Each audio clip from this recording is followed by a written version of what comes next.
Hello everyone, welcome to the Green Man channel. Hope you're all doing good and well. So it's time for another album review, and this time I'm reviewing, has to be said, one of my favourite bands of recent years. That's Insomnium, with their ninth studio album here, Anno 1696, released via Century Media Records on Friday.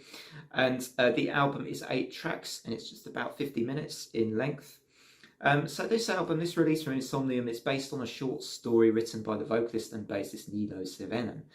And I can see that story has really helped inspire the music for this album, because it's kind of about witch trials, and therefore the themes and the sound of this album, I think, given that Insomnium already have quite a dark sound, it certainly brought an even more darker tone to this release from Insomnium. Now, lots of their albums bring in quite a lot of more of the cleaner acoustic folky style along with their melodic death sound, but this one actually has a stronger flavour of black metal in this album, I think, for parts of it. Certainly in the opening song, actually on the album 1696, you can immediately hear that Insomnium are just bringing something a little bit newer to the table for this latest release, and it's not just going to be the same or very similar to some of their previous albums, which we've seen over the years.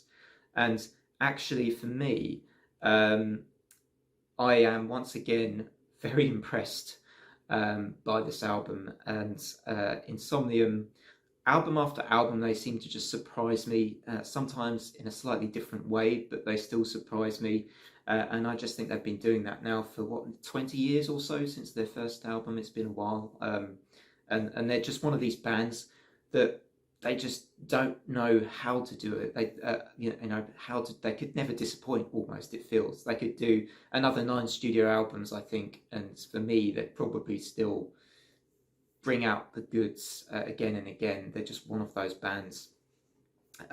So in Insomnium, I didn't do the lineup of the band. I think there's just been one change to the band. So you have Niilo Sevenen on bass and vocals, Phil Freeman on guitars and clean vocals here, Marcus van Haller on guitars. I always love his solos. Jani Limetenen on guitars. Apologies if I get any of these names slightly wrong. And Marcus Hirvonen is on drums. And I believe the slightly new addition to the band is Jani, I think, on guitars. I believe. So yeah, there's definitely more of that black metal influence on this album, but it still has the Insomnium signature melodic death metal stuff, the cleaner vocals, the folkier sections, some really good use here on this album of harmonised female vocals at times as well, which I will touch in when I go into the track breakdown in a minute. And I do love the album cover on this album. Works pretty much perfectly with the music, so whoever did the artwork, props to them, because it really is a great fit, I think, for the music on this album as well. So let's go into the tracks then. 1696, really good opener with that acoustic passage that starts the song before it transitions into that suddenly, that quite sharp transition into the more heavier pummeling black metal stuff, which came as a slight surprise, although I know with the theme of the album, as I say, it kind of was half expected that they might do something a little different here.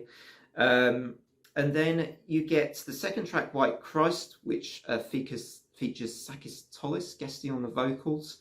And I liked how this song just had that classic sort of Insomnium spoken words moment. I'm not the biggest fan of spoken words in music, but Insomnium have a way of making their spoken word moments really beautiful and working with the track. And there's just the spoken word here prefaces an absolutely gorgeous guitar solo in this song, White Christ. White Christ, incidentally, one of the singles on the album, fantastic song as well. God Forsaken, the third track on the album, is another Insomnium banger. It's another fantastic epic song, which here makes use of, I think, some really good clean vocals from Phil Freeman, and also has some brilliantly blended female vocal harmonies in this track that really enhance it, and I think again serve to bring something to the album which is possibly not really something we've heard so much of on some of their previous works.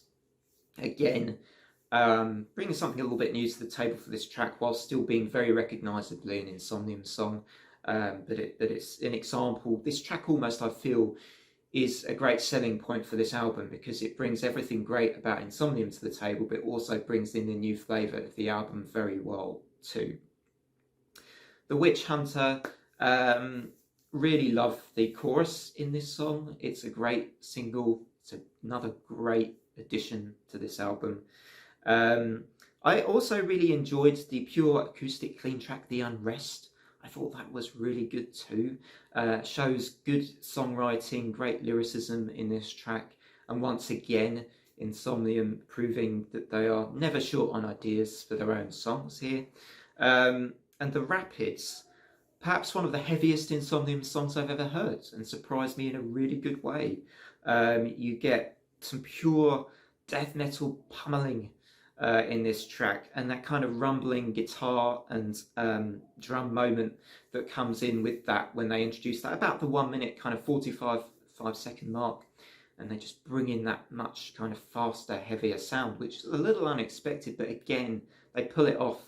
And because I think, just to kind of summarize for this album, I think what they've done is bring something a bit different to the table, whilst still being themselves and not losing sight of who they are as a band, and still showing all their usual skills.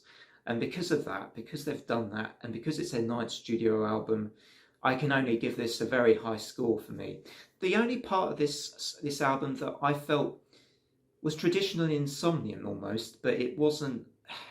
It actually, surprisingly, despite being traditional Insomnium, was a little bit in the shadow of the other songs, because the other songs were so good, and that was actually the single Lillian, which some people will love, but for me that was just kind of more traditional Insomnium, but it didn't bring so much new. But yeah, that was for me the only point in the album I wasn't quite as big on. Maybe the song will grow on me over time. So this album's going to get the highest score so far of 2023 from me. That's an 8.5 out of 10. This is another great Insomnium album, and it will surely be on that end of year list. I will be shocked if this doesn't make my end of year list somewhere in that top 20.